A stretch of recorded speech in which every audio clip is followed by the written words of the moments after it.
Hello there, it's Trisha, and I'm here to tell you about the super fabulous Cadillac quality yoga mats that I had made.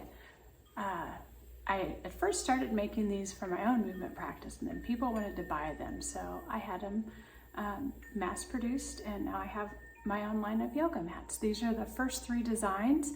In this video, I'm going to tell you just a little bit about the details of the mats, what they're made out of, how big they are, yada yada yada. And then in the following videos, you will get more information about the imagery and the art that's on each mat.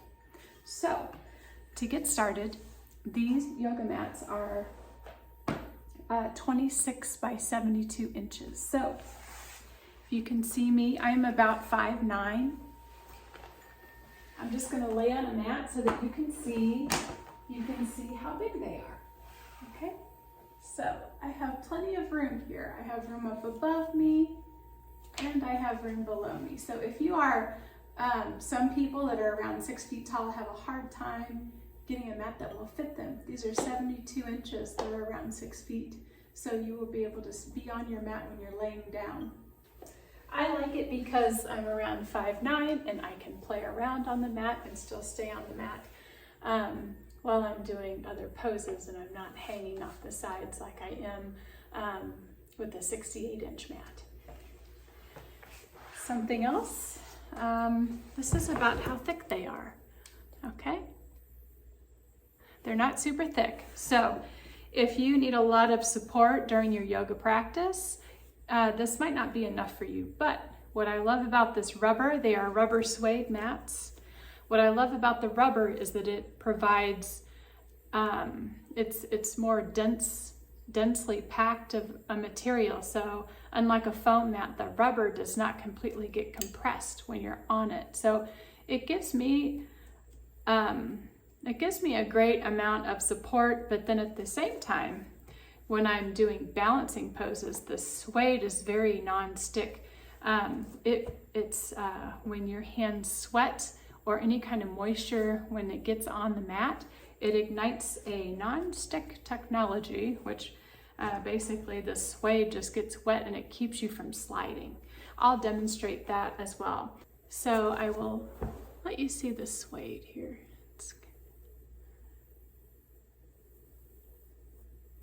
It's very soft. I love moving around on this material because it feels almost like a cloth.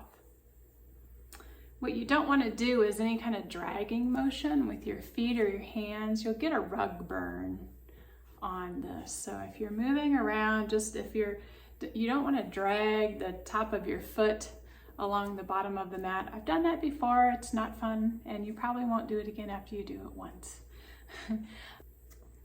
So I'll talk about the mantra that's on here. There's a mantra on top of every mat. And this mantra is a movement mantra that you can do in your movement practice. It doesn't really matter what kind of movement practice you have. You can say this mantra as you're doing your different asanas or different poses and get the benefit of this archetypal energy. So this mantra, it's great when you are in plank position because you can see it. I'll show you here.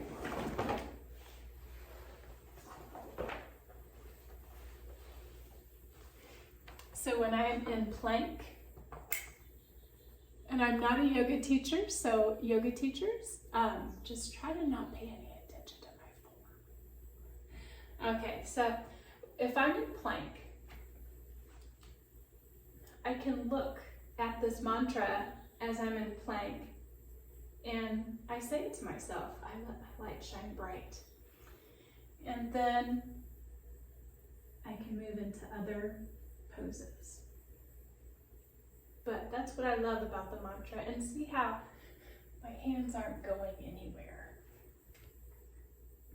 I love this non-stick rubber suede for balancing poses. When I'm balancing, it actually helps me keep my balance better because it's kind of a grippy material.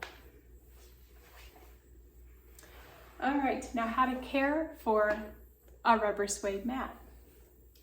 So the rubber is made out of recycled bottles. And so it's kind of it's a vegan suede.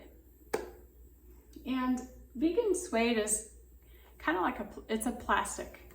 And plastic is made out of oil, an oily substance. So anything that's got an oil degreasing agent in it is going to degrade these mats. So you want to steer clear of any kind of lemon essential oil.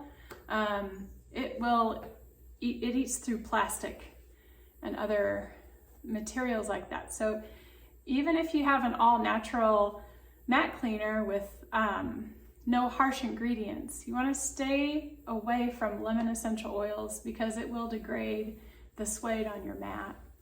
Any kind of powerful degreaser in a cleaner you want to stay away from. So this gets kind of confusing to people. So in order to remedy that, I made my own cleaner. And in doing the research for making my own cleaner, I thought, well, I'm not going to pay for this. I can make this at home. So for all you DIYers out there, I love you. I am a DIYer a lot, probably to a fault. But I included a recipe on the website so you can make your own cleaner, or you can just buy some from me. Okay, so just check the website and it'll be right there. These are great for hot yoga. These are great for stretching, and a lot of people that have bought them use them as meditation mats. Even people that don't have a yoga practice or even a Pilates practice use these mats to meditate on and to rest on and to hang out in. And that's because the art that's on these mats is archetypal art, and it's meant to support you through and move you through different areas of your life. So this mat is great for anyone who wants to bring any kind of intention into their life. It's great for hot yoga because of the non-grippy, and they're not hard to clean. All that you need is a cleaner and a cloth to clean them, and in order to detail clean them, you can even get a toothbrush and get that cleaner and just go to town. You can spot clean and detail clean your mat in that way. If you have a dirty floor, so the stuff that is on your floor is going to get on your mat. Just saying. That's the thing with these non-stick mats, and even a rubber mat. There's going to be stuff that gets, even little dust particles are going to get on there. So you'll want to get a cleaner or something just to keep your mat wiped off and cleaned. And that's it for this video. And in the next videos, I'll talk about each individual mat.